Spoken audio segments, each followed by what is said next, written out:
And welcome. Here we are, Friday already, Tim. Another week of Beyond the Darkness under our belt. It goes by too quick nowadays, doesn't it? It does, yes. Today, we've got a great show lined up for you. We're going to be talking about vanquishing ghosts and demons, Tim. A lot of times, our listeners love the dark, creepy stories. They love to hear about everybody else's experiences, but the big fear is, what happens if these creepy crawlers start coming to you?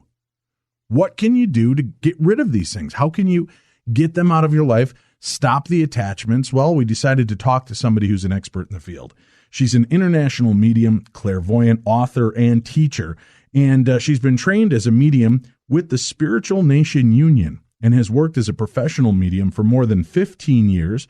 She specializes in the art of banishments and clearings, and from the beginning, her spirit guides have assisted her in safely removing ghouls, demons, and other dark entities from our world. Her book is Vanquishing Ghosts and Demons, a medium's harrowing tales of removing evil spirits. And help me out on this. Is it Sandrea Mosses? Is that right? Mosses. Okay, good deal. I just want to make sure we're not hacking your name throughout the entire show here, Sandrea. Thank you for joining us. I appreciate it. Thank you for asking me. All right. Let me get started with this. How long have you had sensitivities to otherworldly beings? Do you know, that's always a difficult one that people ask you. But when I look back, probably most of my life, when did I tune in and start developing it? About 22 years ago. You know, I would often get really... Oh, sorry. I was going to say, you've probably had it as a part of your whole life, but just getting tuned into it over the last 20 years. Do you remember as a child seeing things other people could not see? Yes.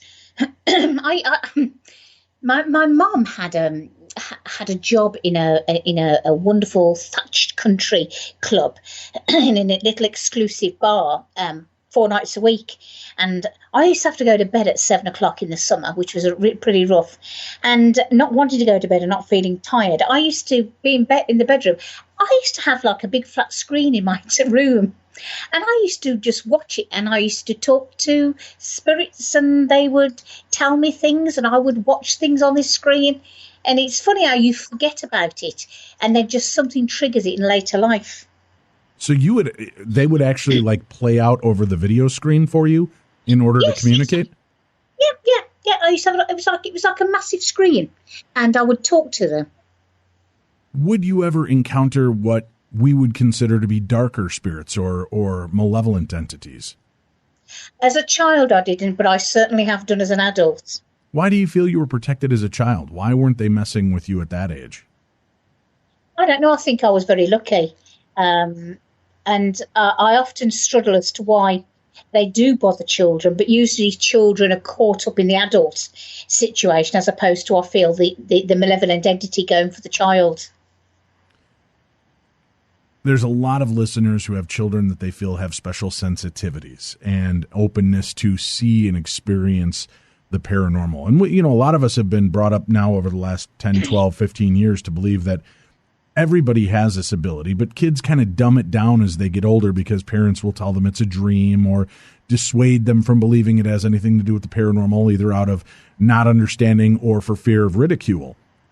You would think that if there were dark entities and forces, getting to our children would be their most important job, because if they could get them early and break them down early, that would be the way to really start to upset the balance of nature and destroy families, turn them inside out by messing with the children.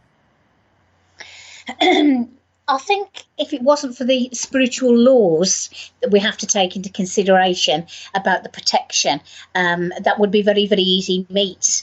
But there are certain rules over there that darkness cannot break, and we certainly certainly wouldn't be allowed to go for all the children and torment the children. They would be protected. Because we've got our life pathways that we're passing through, and if you've got something that's stepping in and taking you off your pathway, that's against your free will. So it's often very complex on how these things work. But yet we hear that children do become possessed and oppressed and deal with the demonic, and in some cases because the parents kind of willed it to happen. Where is the free will in those situations, Sandrea? What do you think is going on when a child does become afflicted with a dark entity and it was not their choice? I'd have to look at an individual case. I'd have to look at an individual case to be able to answer that rather than generalise. But I certainly know from my own involvement, and I've been involved with a lot of children. They're unique in their own way, and you can usually track back and find something. And very, very, very occasionally, it is just a fluke. It's just a situation that just happened to arise. But usually, you can track back and find out why that happened and why that's in the situation that it is. At what Does that age, make sense? I follow where you're going with that. Now, at what age did the more dark side of the supernatural start to rear its ugly head in your world? Well, when I was 14 years old, I did the wonderful thing of playing in a Ouija board. And it threatened to come and kill me, and it was going to kill me in the night. And it was 10 o'clock and it was bedtime. And I was actually hysterical. And my parents just didn't know what to do with me. What do you do with me? What do you say to somebody who's had this kind of experience? It's outside your normality. It's outside your life. And they just didn't know who to turn to or what to do. And, I didn't sleep for years and years after that. All right. So were you working the Ouija board with somebody else, or were you doing it on your own? Yes. There were about 3 or 4 of us, but it threatened to come and kill me. Did it give specifics of why you were the targeted one? No, it didn't. No, it didn't. If I look back now, it's probably because I was the more receptive one, because I was the psychic one. And I look at where our lives are now, and I still know some of those people. So that's probably why it went for me. Have you ever asked them as adults, remember that time we were playing with the Ouija board and it started threatening?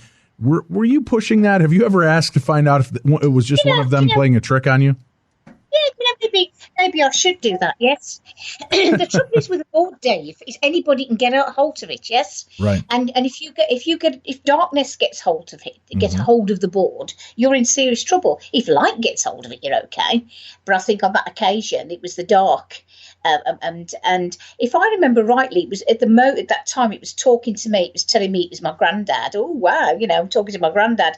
And it just got darker and darker and more sinister. Because they live on fear. They want to evoke fear within you. Yes, fear to them is meat and 2 veg. Was it telling you things, though, that only your grandfather should have known? The trouble is I didn't know my grandfather. My grandfather had died before I was so I didn't know. Okay, but he assigned that name to himself, saying this is your grandfather.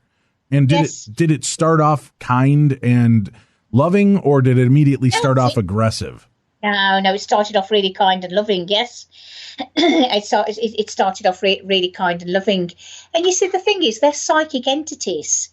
And you say things when you've got that board, and I'm really anti-board since you saying, oh, yes, my dad's in the spirit world, yes. I am your dad. I am your, this is your granddad. Your dad was my son. He's listening to you, and it just repeats back to you what you're saying.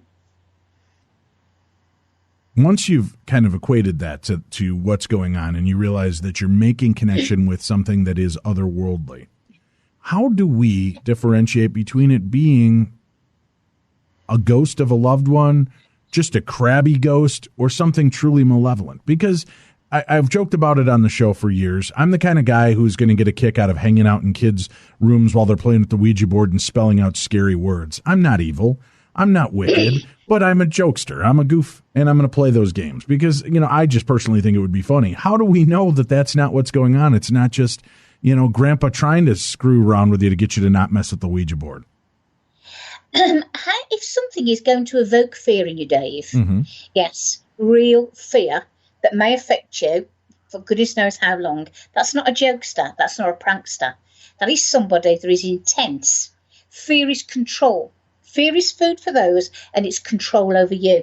And so when anybody's trying to evoke, if you think about it, you're just going to want to help people. We're all jokesters, but if you think of the impact that can have on somebody, it's when it doesn't say nice things to you, you're in trouble.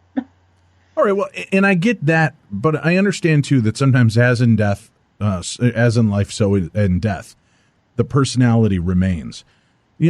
Taking a look at my father and my mom, they would hide and scare the hell out of me. I'd have to go searching for them for fear of running into the blood beast in the basement, hoping that would be the last room I'd have to go locate them in. And it would terrify me. It wasn't them being malevolent or evil. It was playing a game. It was them being goofy and just, trying to get a rise out of their kid. Now, I know there's probably some people out there with some severe psychological damage that would fight me on that and say, no, that was scarring from your parents. That's horrific. I look at it in a different way. It to me in retrospect is funny, and I see what they were doing and that. But I wonder how much in the spirit world we're like that. And we're just, it was not set out with evil intent, but it was set out to goof and scare. I mean, who hasn't stood around the corner and as your buddy came out, you give him a jump and a yell? Does that make you malevolent? Does that make you evil? Or does that just make you a wise ass who probably shouldn't do that again? First I'll go back and say I don't think you take your personalities over to the spirit world. I think you leave a lot of you behind here. Point one. I'm there. And if you look at that game that evolved with your mom and dad, it would have been a game that evolved over time. You wouldn't have just been sitting there one day and they jumped out the cellar at you and nearly gave you a heart attack. And there would be some fun in it yourself. Even though you're going to be scared, there would be some fun in there. So there's a loving connection there all the time, yes?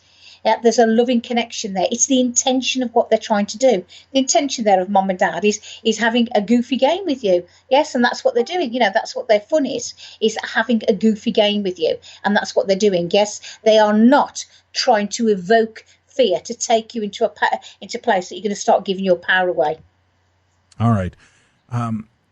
When you started to realize that there were darker forces out there, are these spirits that, again, we hear over 12 years of doing the show, many different variations of what these creatures are.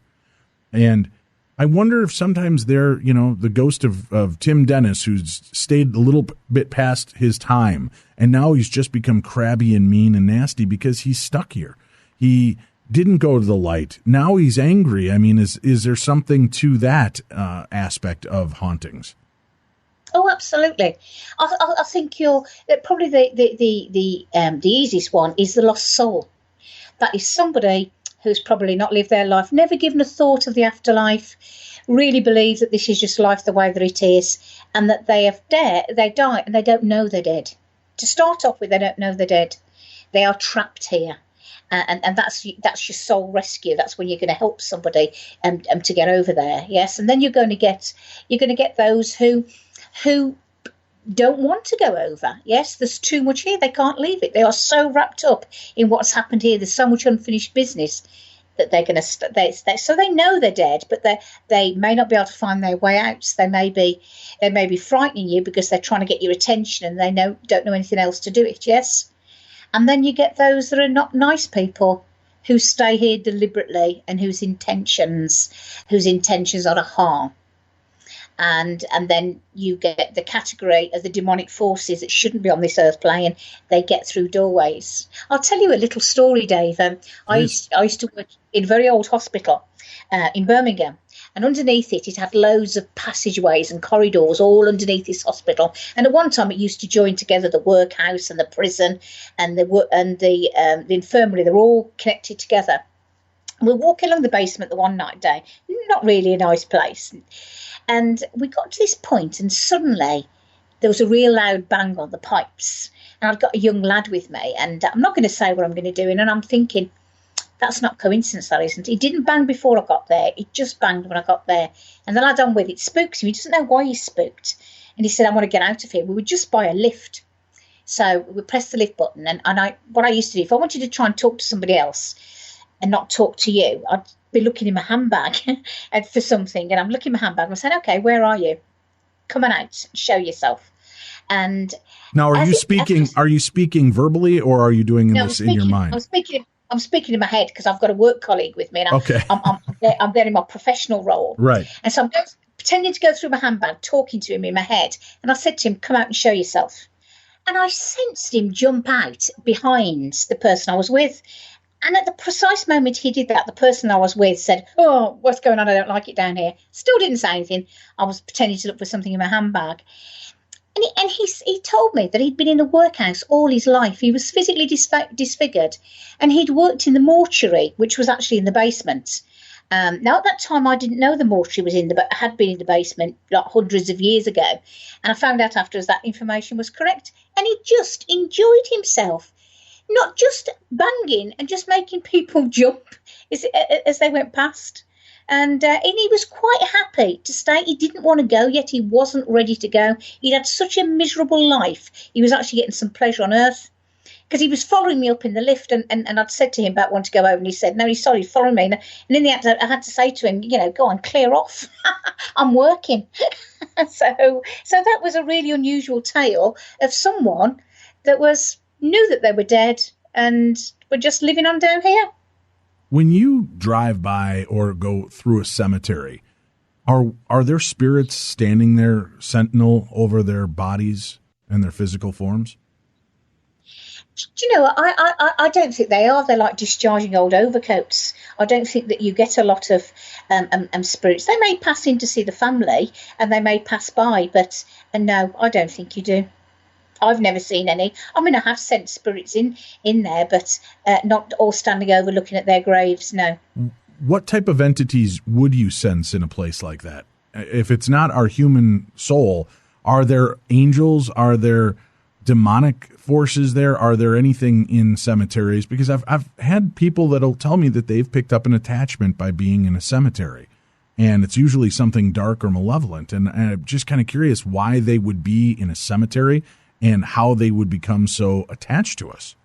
Well, often cemeteries are attached to churches, and churches are often set on energetic lines, ley lines, spirit pathways, whatever we want to call them, and they are the place where the veil between the two worlds is at its thinnest. So that is where you're more likely to encounter. In England, a lot of they reckon probably up until the 16th, 17th century, all churches that were placed on ley lines, they were placed on energy points, crossover pathways, so that they could harness the good of the energy. But there's also, when you're on a doorway like that, there's a chance of the bad energy as well. So, so that is why you are liable to pick something up in a cemetery. And there's going to be a lot of misery in there, isn't there? So they're going to gather around. I mean, you will get angels looking after people. But if you're going to want to try to find somebody, where's the misery going to be? He's going to be in a graveyard. We're all going to be in there breaking our hearts. Yes, there's all that misery to feed on, and that's where you're possibly likely to get picked up. So it's going to be the energy of the ground and the doorways it creates, and it's also going to be the misery that's in those places. You brought up an interesting fact earlier when you said that we all have free will. Well, if I went into the cemetery doing nothing more than going to say my goodbyes and grieve for my mother or my grandfather, how does that give the okay for some other spirit to attach itself to us, whether it's human spirit or ethereal or elemental or demonic? Yeah. I think it's actually quite rare, Dave, for you to pick up an attachment just by visiting and passing through a place. Often it's because you're living in a place. Often you've gone in there looking for something. Yes. So it's, it's not often that you'll get something that will just attach to you just because you happen to walk through that place. That does not happen very often because you're not there long enough. Your energy's not sitting in there because often it's going to try to find a way into you. Yes. So often they've been around you a while. They're looking for your weaknesses. They're trying to find a crack. They're trying to find a way to frighten you so that they've got that link that they can attach onto you.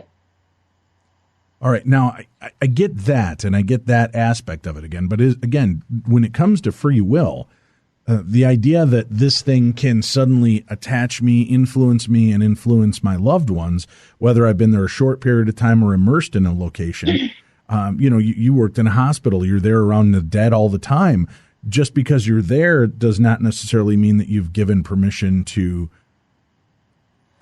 have these things connect with you or attach to you. No, you're right. You haven't given permission at all.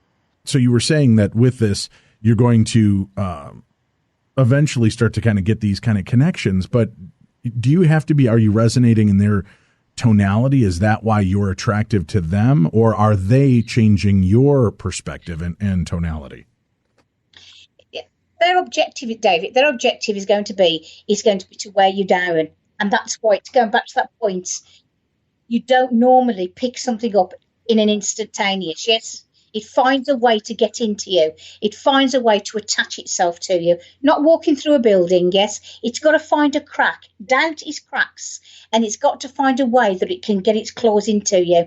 You start believing in it. You start sensing it, yes. It gets stronger and stronger and stronger. Okay. Now, one of the other things that we've had people bring up from time to time, and especially if they're investigating and using different equipment, especially audio recording equipment.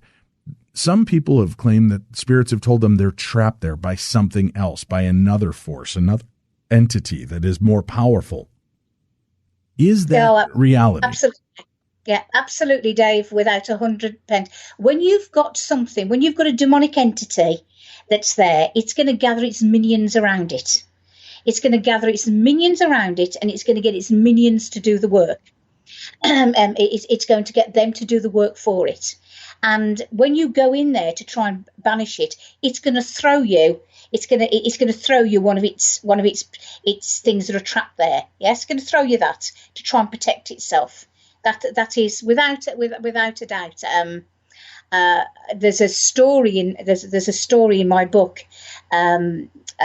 There's many stories in my book, but there was one in particular that I remember, and we even got her name. It was Jezebeth, and I actually looked her up, and she was a demon. She was a known demon, and she'd got several people trapped there, several people that and it's lost souls who haven't gone to the light. They're wandering around. And something dark and evil like this grasps them and pulls them in the net and won't let them go. See, that's where I start having problems with the free will again, because if we're dead, going about our business, trying to move on to the light or visit family, and all of a sudden now we can become entrapped by some other entity or form, it seems like a lot of what we've been led to believe in theology and religion kind of falls to the wayside. That the rules may be there, but they don't seem to be playing by the rules. I think that some of these demons do not play by the rules, so you're absolutely right. And usually it's what's happening, David. It's not going to be the likes of you and I that it's going to cop, because we're going to see the light, we're going to walk into it. It's, it's people like that are afraid to go into the light, people that may have not lived very good lives, and they're afraid to face their maker, they're afraid to face anything. And so they walk the astral instead of going into the light. Well, you walk that astral, you're going to come into lots of encounters. We all know we've got to pass the darkness to get into the light. Well, if you don't go into the light, then you stay in the darkness. And that, unfortunately, is the risk of staying into the darkness. That's why soul rescue is so important.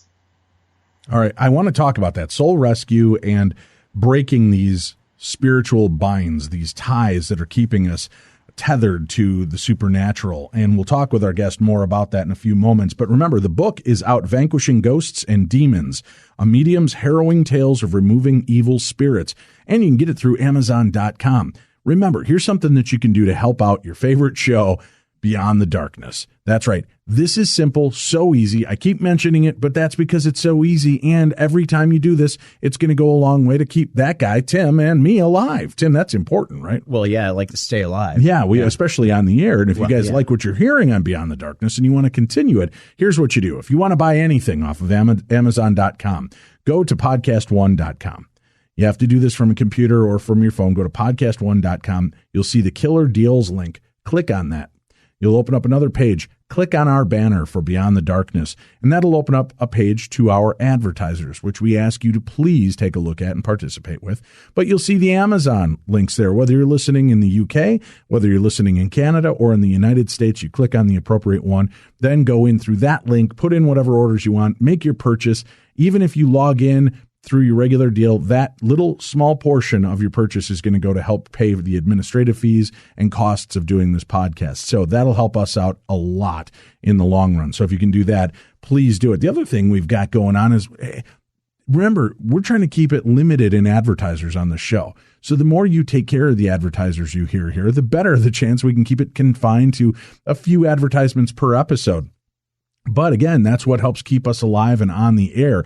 And one thing, talking about keeping alive, Tim and I are both excited about, we're part of the HelloFresh family. Not only are they advertisers, but we're both using HelloFresh. And this is pretty cool. For you that are not familiar, HelloFresh is a meal delivery kit system that makes cooking fun, easy, convenient. Tim? Yeah. I'm down 11 pounds. Wow. Well, yeah, I'm so used to eating garbage. Yeah. And I'm so used to eating fast food. Because I'm intimidated by cooking. You know that. If I can't throw it in a pot to boil it or, throw it on the grill to grill it, that's the end of my expertise. Right. And my kids will tell me I even mess that up. But with this, they've got classic boxes, veggie boxes, family boxes, and you can order 3, 4, or 5 different meals per week. I've been doing it now, so I get 3 meals a week. Wow. From Healthy Fresh. Nice. I know you were on the 2-box. I was. Right? Or I am. I right. Say, yeah. You're on the 2-box a week thing. And are you noticing, I'm feeling a little bit more excited about this because they're taking all the guesswork out for me. Everything is measured. Everything is set. All I have to do is follow the directions, put them in the right pots, put them in the right pans, and I've got a meal that I would get and spend $40 for at a fancy restaurant. The thing I love about it, Dave, is it's meals that I would never think of making for myself. Right. The great tasting meals, nutritious meals that I would never myself go, you know what, tonight I'm going to whip up this. Right. It's an adventure every time you get that box from HelloFresh. And each week they create delicious recipes. And again, you get step-by-step instructions designed to take around 30 minutes for everyone from novices to the seasoned home cooks. And you can do this on very little time. They source all of their freshest ingredients. They're measured to the exact quantities needed. See, I'm bad at that too. Yeah. You need a teaspoon. I don't have like those little plastic teaspoons. I don't, I'm taking out teaspoons from my cabinet and hoping I have the right one. And it's a mess. But this is a great way to do it. Plus, they do employ a full-time registered dietitian on staff who reviews each recipe. That's right. So every one of them is nutritionally balanced. And I know that's important. We're getting older, Tim. Well, yeah. We're both closing in on 35. I know. And I know. We're getting up there. Yeah. And we've got to watch what we're eating. Down 11 pounds. I need to start eating better. That's why I committed to doing this. Because I know if I can start meal replacing with good meals, and this is no more expensive than if I went out and ate a crappy meal at all. This is less expensive than that. I'm getting great food designed for my taste buds. I can pick the meals I want them to send me. Yeah. And even with new recipes, there's a huge plethora to choose from. Oh, yes. Yep. So it's worth it. Now, here's what's really cool. We have a very unique offer. If you go to visit the website, go to HelloFresh.com and you enter the promo code DARKNESS. When you subscribe, you'll get $35 off your first week of deliveries. How about that, Tim? $35 off. That's a steal. I mean, it really is. It is. So that's a great way to take care of it. Do it for yourself. Do it for your family. I know, Tim, if my mom could live her life over again, eating healthy would have been on that list. Oh, yeah. Because she did enough other stupid things like smoking and drinking that she knows shorten it, but eating right was never part of her list. I know this would change it, and it's making it so much easier. And now I'm starting to create these meals. My kids are going, "What's that, Dad? That smells better than this. Can we, instead of macaroni and cheese and McNuggets, can I have a bite of your braised chicken thighs?" Or, Yeah. And I've got different meals, and they're starting to like it. So my family meal packages are going to start up in a couple of weeks. I wanted to make sure I was comfortable enough making the meal for myself before I start trying to make it for my family. Right. And it is so easy. I should have started this weeks ago. But I encourage you, just like all of our friends out there, all of our listeners, the massive army of darkness. I'm not blowing smoke at you folks. HelloFresh.com. It is a life changer, and it's affordable. Just use the keyword darkness when you subscribe, and you'll save $35 off your first week of deliveries of HelloFresh.com. Just keep supporting our advertisers that support us, and we will be with you for the long haul here on the best in paranormal talk radio. This is Beyond the Darkness. And now, without further ado, The Dark Hives Beckon, a real-life encounter from Rick Neeson on this week's Theater of the Mind, Breaking the Hold. Being a fan of ghost hunting shows and wishing I could have my own experience, I was lured by the temptation of buying a so-called haunted item. So, of course, I immediately went to the most credible site I could find for such things, eBay. I searched for months looking for just the right item. I didn't want something big and gaudy, and all the ghost-infested dolls that popped up just looked the same. Some form of old-looking female doll in old clothes. Always the same look, the same vibe, and nothing I really wanted to take a chance on. Until one day, as I was scrolling through the choices, a figure popped up that caught my attention. It was an old, carved ventriloquist dummy. A creepy-looking figure, something straight out of a horror movie, so I was hooked. I read the tale. This dummy was reportedly used as a vessel during occult rituals to move energy forms from one physical form to another.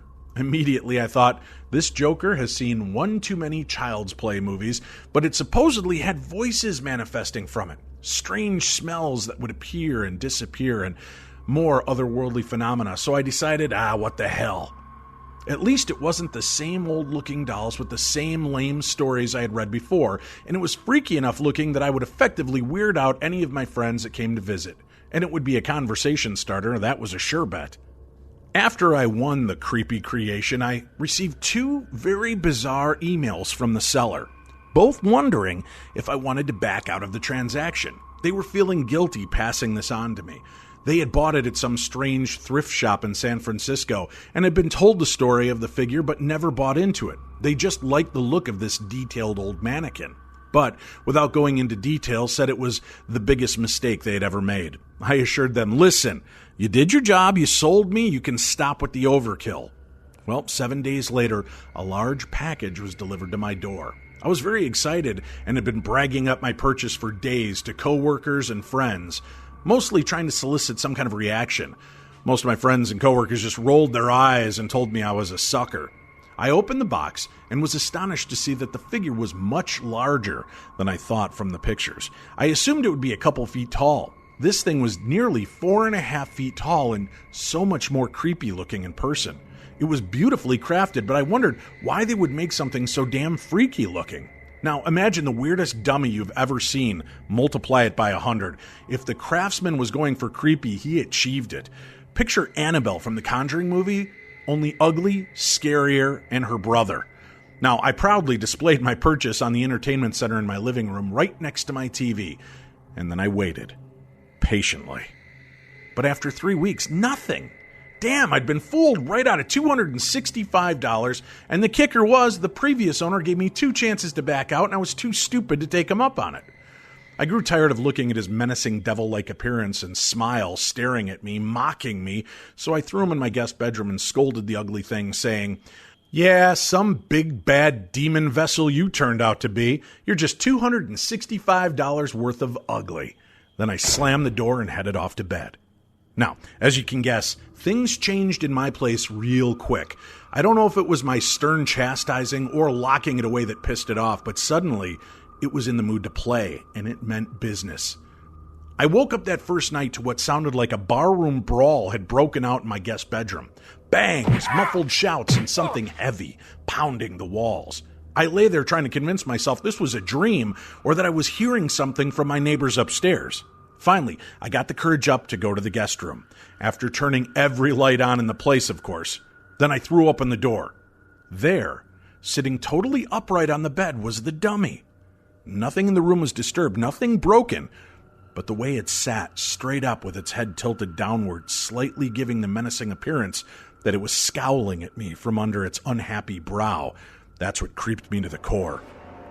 I, of course, did what any rational human would do and yelled, "Well, F you," at the ugly thing, and finished by saying, "Knock it off, I'm trying to sleep."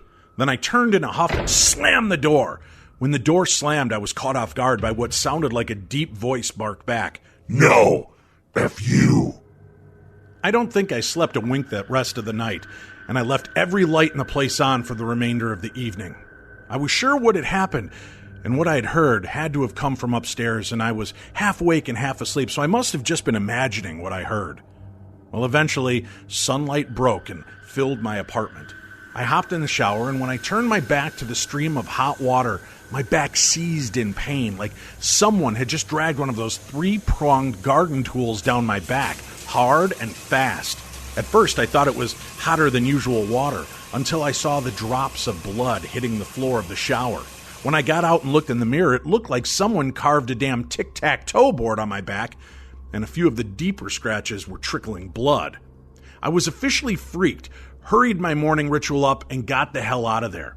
When I got to work, I started telling my coworkers what had happened, and had a mix of gasps and eye rolls sent my way. Then, my cell lit up. I was getting a call.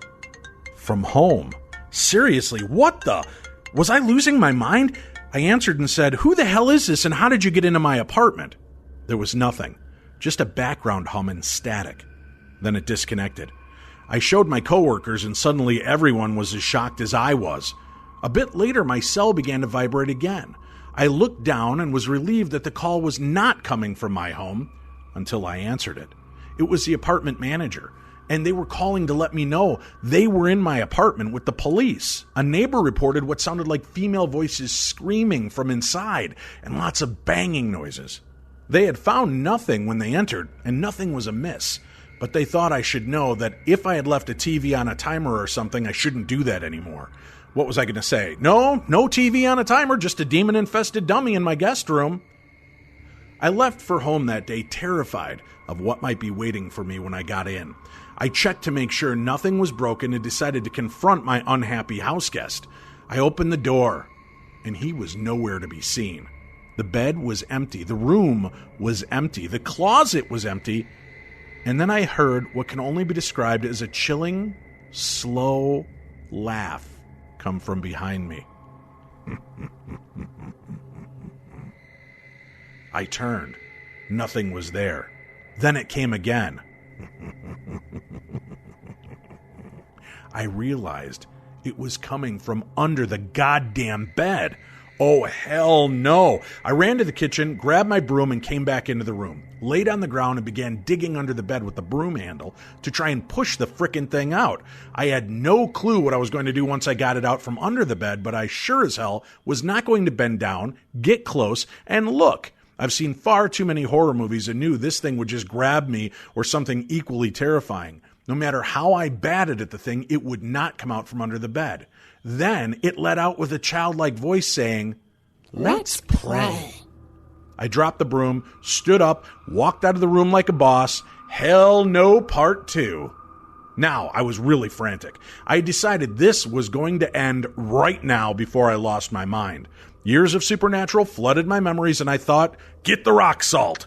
I grabbed my old suitcase from the front closet, took off to a metaphysical shop, and asked for a bucket of rock salt. The girl behind the counter started laughing and said, "Okay, did Sam or Dean send you?" We both shared a laugh, and I told her what had happened. She went to work gathering stuff from every corner of the shop.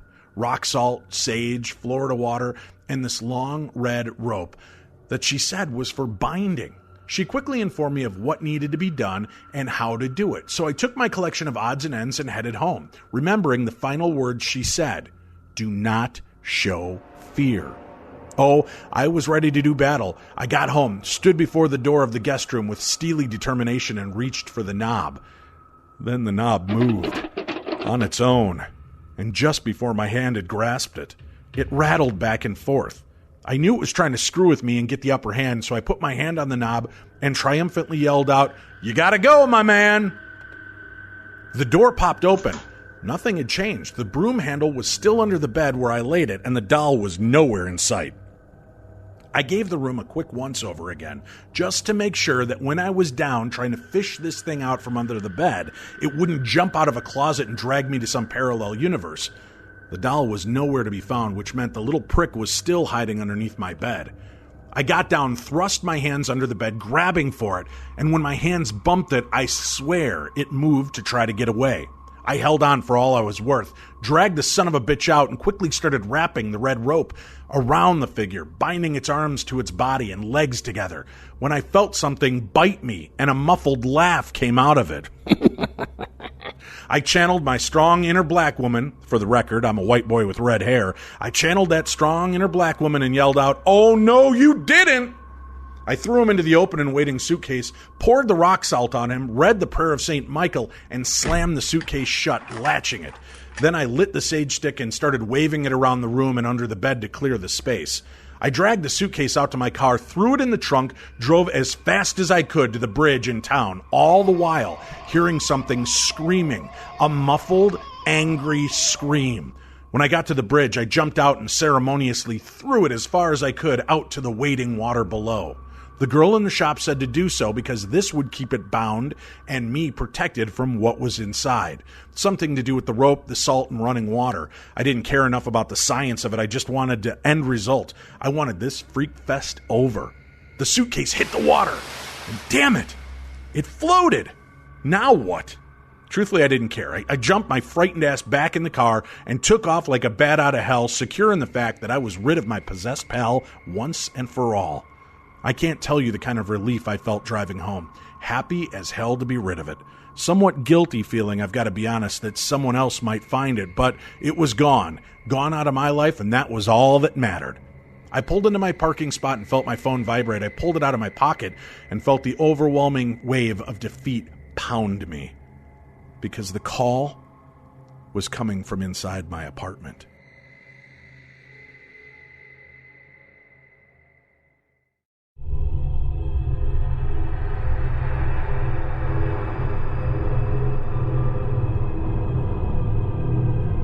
Beyond the darkness.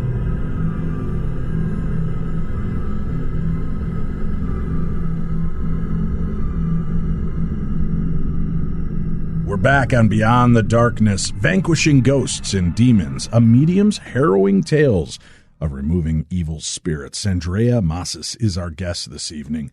All right, let's start digging into some of these stories of people that have had encounters with attachments and how you go about ridding them of this. I mean, is it ever a physical battle and challenge for you that even puts your life at stake? I don't say that it puts my life at stake, but I remember on one occasion we'd been out, and sometimes you end up going back twice, and I never go on my own. There's always at least a team of 3 or 4 of us. And this was really, they were really being tormented, this family, and I went back and I wasn't well. And within 2 days, I was in the A&E department fighting for my breath. I had I'm not asthmatic, and I had a major asthma attack. And I remember I was in the cubicle, and at one point I said, "Take me." I thought, I can't fight anymore. I can't fight. And something in my head said, "Fight!" Yeah. And I was fighting it mentally, because most of the work is mental, Dave. Okay. What goes on, these are psychic entities, you fight them psychically. And I'd taken my dog with me. My dog had been in the car, and for 2 weeks it was snapping, trying to bite, and you could like cut underneath the dog, and the dog would be jumping and flinching. It was horrendous. So you've got to be fit to be able to do it. And you lose that battle when you go in to try to knock them over the other side. You lose that. They get all that power That's their food. That's their reward. And it's the family that's going to suffer. You go without dealing with it, you're leaving the family to deal with the situation. All right. How do most real attachments begin? Is it a slow build, or once something kind of targets you, does it just begin fast and furious? Yeah, it's often relentless. There's somehow, for a demonic entity, it's either in the property, there's been a crack somewhere in the ether, and it's got in there. Yes, it's got in there, and it's going to be relentless. The attack is going to the attack is going to be relentless, and they are so clever. Don't think that these haven't got thinking capacity, because they have. I remember going out to one house, and for some reason I've been told to say to them, do not talk in the house that we're coming, because I knew that this was big and powerful and we'd got to try and trap it. And there were 5 of us on this occasion. In fact, I think there may have been 6 of us on this one. It was really an overkill. And we got there, and I suddenly realised after 5 minutes, we've psychically sealed the property, we're ready, we're here. The mother has been drinking. Now, this woman didn't normally drink. What made her drink? What made her have a drink? And it's very, very clever, very, very crafty, because they can urge you to drink. They can, make you really feel like you want to drink. Often people who are being, who are being pestered find themselves drinking, smoking, arguing, all the sins, taking them all on.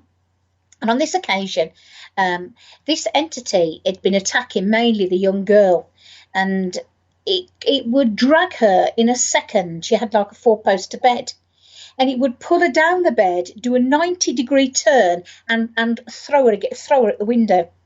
And it could do that in a second, and then throw her back as well. And when we got there, and I've got to make a decision now. It knows we're there. I've either got to go ahead, and it's going to make their life hell because they brought us in, and I've got to try and deal with the mum being drunk. And it jumped on the mum. And it jumped on the mum because the mum was vulnerable under the influence of alcohol. And her neck was going red and red, and she couldn't breathe.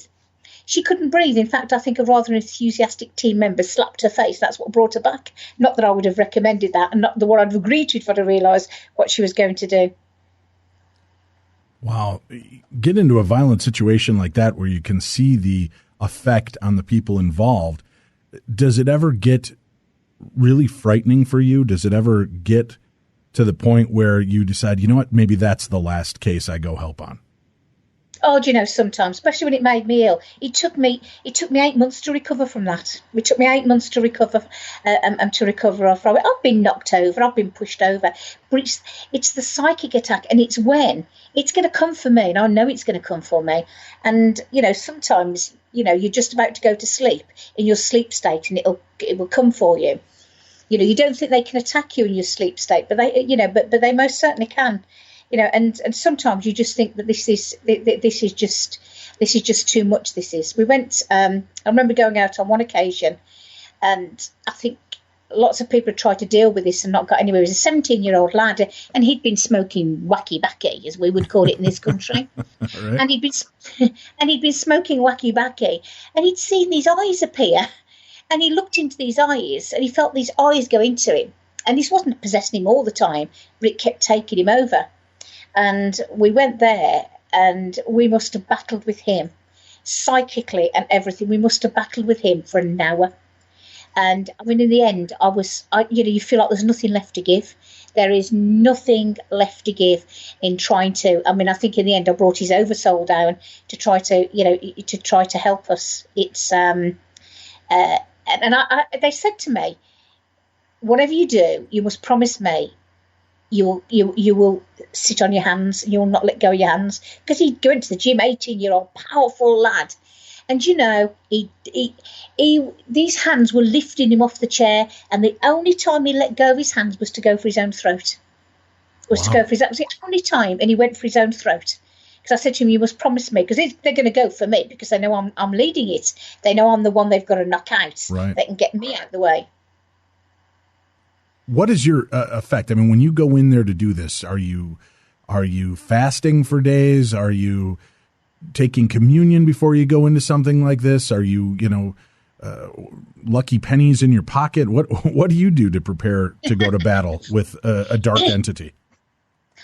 I don't need to fast. I mean, I tell you, I'm one egg shy of a vegan. I don't eat meat and I don't eat fish. I don't eat dairy. But what I'm going to do when I'm going to get in there, I'm going to get in that state of mind. It's a bit of a joke. I'm afraid of the dark. And so you think I'm joking. I won't go anywhere if it's dark. I swear I can't breathe. Okay. And yet I walk through that door and I'm a different person. I bring in every ounce of my personal power. I equip myself. I put up a protection. And I tell everybody who I want behind me when I'm in there, and I will call them in there, yes. I'll make sure I've got a team of powerful people with me. I will have at least one healer, and I want at least 3 or 4 mediums who can see what's going on, who can sense what's going on. So I've got the team. The team are going to be there. We're all going to be there with a positive mind, holding personal power. Our aim is to be there. Our aim is to go in there. And our aim is, it's kick ass. We're going to win. We're not going to let this family be tormented anymore, and we're not leaving until we've won the battle. So it's that positivity, the intention to win, the positivity, the team to be able to do it, and the psychic backup behind us. All right. Now, once you're in there, you're geared up, ready to go. How often does it fail the first time? Do you have to do these multiple attempts in order to rid somebody of an attachment, or do you pretty much get it done in the first round? Dave, we will always get it done on the first round, but then the next battle is to try to stop that person letting it back in, because that entity is going to do everything. It's been knocked away, we've closed the doorway, but it's going to do everything it can to reach that person. And what it's going to do, it's going to start trying to communicate. And sometimes what's happened is they just let it back in again. They get the self-doubt. Oh, it's here, it's back, it's in. And so sometimes we have to go back a second time just to seal again. And the second time, it's going to have nowhere near the strength it had before. It's going to be weak. All right. With this, you go to battle, go in there with these other people to try to really fend off and do this. Do you get in there and find that you're dealing with one entity or one demonic force, or is there often many that are there kind of lined up ready to fill in as soon as you get rid of one? Often it is never just one. It's very rare that there is just one there. Sometimes it's going to be the demonic entity is going to have a few captured that are going to be there. They're going to be doing the frightening. They're going to be doing the work for it. So it's that open mind. And we have a very good technique, because I want to know that we've homed in on this. And I want to know before I start doing anything. So I won't tell them what the problem is. I won't tell them where the problem is. And we will just walk around together. And one of them will say, I don't like that room. You know it. The family's told me the room is the problem. So we've got the room. And then we're going to be in there and somebody's going to say, I don't like that corner. I sense so-and-so. And then you just know you've got it. You're all seeing the same thing. You're all seeing this tall figure. Everybody's got it. Whack. We've locked onto it now. Now we can deal with it. 4 minds are far better than one. And that is, that's what we're going to do. And most of the time, it is psychic work. It's attacking you psychically. It's trying to dodge you. And you've got to keep tuned in all the time. These are not physical beings. These are psychic beings. So you've got to use your psychic gifts to deal with them. Do they ever come back and try to mess with any of your loved ones because you're vanquishing from, their victims? Do they try to get to somebody else No, but they got to my dog. And he was only 18 months old when he died, and I often wondered as to whether that was what did it. He went into kidney failure, and he certainly had something attached on him. That was a silly mistake to take him. I'd been somewhere, I'd got him with me. I do believe that there's something attached to the dog, and I'm convinced that that's what killed him, because what he kept going crazy at was underneath him and around where his kidneys would be. And 8 days later, another person that was with me, my very dear friend Lynn, her 8-year-old cat was found dead. Wow. And we both wondered whether the darkness had come for the dog and come for the cat. It got its own back on us. So the paranormal can affect our pets and animals. Aside from them witnessing and noticing that they're there, they can actually attack and cause harm. Oh, yes. I remember doing one clearance, and this cat, they were tormenting it. I couldn't, if I'd have stopped, I'd have lost the moment. And this cat was on the stairs, and it was as if it was being crushed. It was screaming and it was howling. And as soon as we finished, which lasted about 2 or 3 minutes, and I'm an animal lover, believe me, it was heartbreaking, it stopped. But it was tormenting the cat to stop us. Wow. Well, let's talk about it. Time's going to run away from us here in the next 15 minutes. So I want to know about a couple of your experiences. And one thing that's always kind of had me wonder is, are we more vulnerable at night while we sleep? I know some people believe they astral project. Sometimes while we're out and we're doing that, we come back and wake up immediately. That's when we sense things in the room, whether it be our own energy returning or other things there with us. Are we vulnerable or in trouble when we're in a dream state or asleep? Do you know, Dave, I do think we are, and I've certainly come across, several cases. One of the questions I will always ask if somebody tells me there's a haunting, I will tell you a very interesting case, but I'll tell you this bit first. I will always say, do you have problems with your dreams? And they will always talk about being tormented in their dreams, nightmares, waking up, night terrors. That is always a classical sign that there's a true haunting taking place. And I remember going out to one place, and this was built on what was in the grounds of a former castle. And this was black magic that had been called up, and I would have said from the Middle Ages. And it was so powerful. And the couple, the room was not very big. This is England, our rooms aren't very big, not like America. And you could just about walk around the side of the bed. And this woman was a big woman.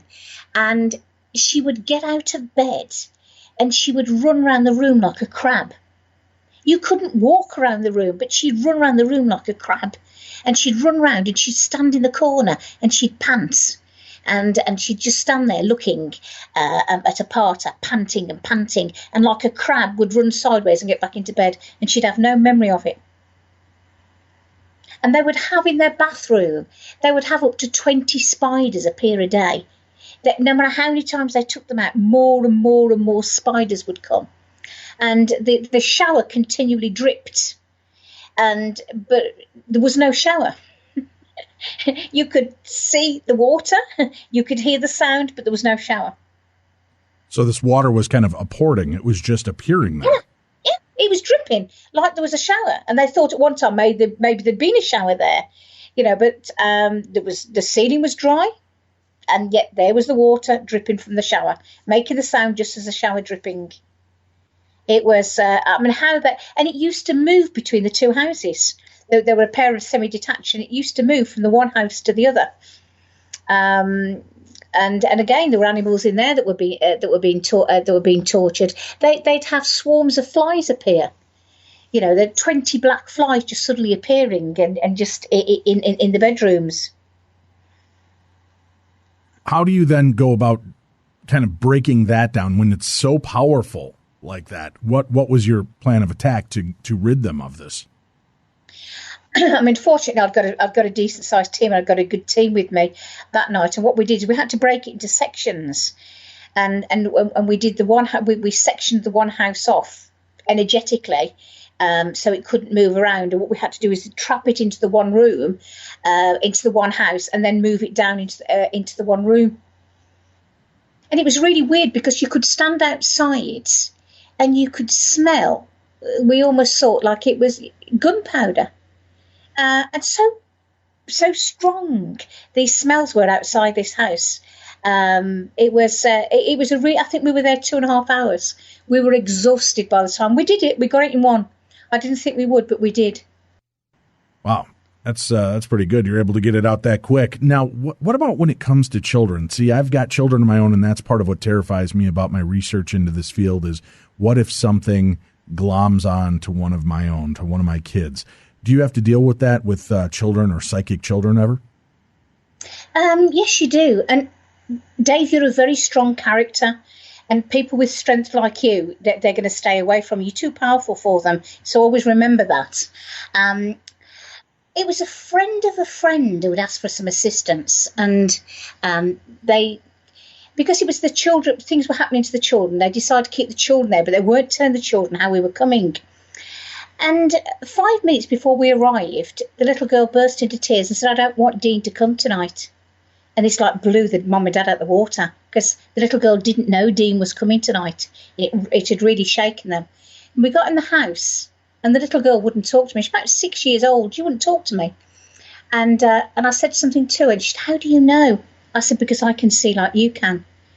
And she wouldn't talk to me. And the 2-year-old who couldn't talk, I tell you what, this he was determined this wasn't going to bother him anymore. And, you know, he was calling us, pointing us and showing us, and he was making scary faces, and he was putting his hands up going, and he was grabbing our hands and pointing us and showing us, and everywhere he was taking us there was two things in this house, and he knew exactly where to take us and show us. And all the time he walked round like a little Cossack. He had his hands over his solar plexus region, even going up and down the stairs, which is quite difficult. And because he knew to protect his solar plexus region, because that's where they will attack your energy zone. And he was showing us. He took us everywhere. Yes. You know, even in the bathroom, and he tried to show me, because what he was doing, it was shape-shifting, it was going down very small to hide, and I could see that. So he was 2 years old, so he crouched on the floor in a ball, and then he jiggled and got bigger and bigger and bigger and came running out. Wow. And so he's giving you that. Now, what are you doing during those moments? I mean, are you just psychically throwing out the daggers of light at this thing? Are you trying to, swat it with an imaginary fly swatter? What do you do to bring this child some confidence? Yeah, what I'm going to do is pin it down. First thing I've got to do, I've got to catch it, because it's going to try and hide from me. And then what we will do, we'll use various techniques. But usually, what I'm trying to say to us is to box it in, and then we're going to cut a doorway in to the other side. And depending how bad it is, sometimes they will just come down and grab it and pull it through. But we're going to use all our energies, our minds together, to push that through that doorway. So I can see where it is at this doorway, and I'm going to be looking at it in my mind's eye, and I'm going to be saying to my colleagues, "Where is it?" And providing they tell me it's exactly the same place where I can see it, we know we've got it, and we're going to keep pushing it till we get it through that through that doorway. And once we're through that doorway, and if we're going to cut off the attachments as it goes through. We're going to use we're going to use probably actions to do that. We're going to use physical movements to do that, and we're going to check that person and check there's no shards left in, there's nothing left attached to it, so we can pull it off and make sure we get everything through that doorway. And if we've got something that's been trapped, we're going to put it through a lighter doorway. We're going to nurture that through a lighter doorway. We're going to call their family down, and we're going to try to get there. We're going to get it away from the demonic entity, and we're going to push it through. What is one of the scariest dealings that you've had when trying to vanquish something? I think probably the scariest one to deal with was Jezebeth, and we ended up going back there several times. And as we were doing it, you could see the shadow people running across the walls. Doors were shaking, things were banging, and then the next minute something just climbed on me, and I felt it physically climb on me and wrap itself around me. Now that's me game out now, and I'm leading it, and I've now got to rely on somebody else ripping this thing off me. And I've had that happen 2 or 3 times where it's actually just jumped on me, and I've had to just still my energy, just stand perfectly still and get my colleagues to pull it off. But that was probably the worst one. I didn't think we'd win that one. It was horrendous. Lights were going on and off, bangs were going on around us. It was awful. Do you ever see angels enter the realm when you're battling, especially when you're dealing with something dark and malevolent? That one that I was talking about there is what we did. It had got onto the 17-year-old daughter. And this was a family of 5, and I had to have the kids in the room with us. And there was this little girl who was 6 years old, and she was telling me, we did this without saying a word. I was looking at them, telling them what to do to try and get this thing off her, and she was telling everybody in the room what I was doing, and yet I wasn't moving. She was telling them, and she was saying, "Oh, look, there's an angel. She's called in an angel. or she's pushing her through the doorway, she's not happy, or the angels helping. And she was saying everything. That was absolutely wonderful, that was. That was probably the most wonderful experience I've ever had. And she described everything the five of us did, and we never spoke a word. We never moved our arms. When you're in your dream state, do the dark forces ever come to you to try to intimidate you to stop the work you're doing? Oh yes, I've had that on more than one occasion. I've when I'm asleep that they've come into and I've had a battle, in my dream state. But I make a point of going to sleep, of asking for some assistance and protection and to help me. And I can only help myself to a degree because I have to fight it off. But yes, I've had that on numerous occasions. And so has my friend. She has a thing that what she does is when it comes at her, she gets out of bed and she runs for a window and she opens a window. And that's how she deals with it. Whereas I will sort of stay in the sleep state and I will battle it in the sleep state. All right. Well, I know there's so much more we can cover together, and I'd love to have you back in the future to continue discussing these cases and more. So please, as you get more bizarre cases to share with us, will you come back? I would love to come back. I've really enjoyed talking to you, Dave. It's been wonderful. Sandrea Mosses, our guest. Her book, Vanquishing Ghosts and Demons, a medium's harrowing tales of removing evil spirits. We've got a link up to that on the site, so if you go over to podcast1.com, you'll be able to see it attached right with tonight's show. For Tim Dennis, I'm Dave Schrader. You've been listening to the best in paranormal talk radio. We'll be back again Monday with more parashare and supernatural news here on Beyond the Darkness.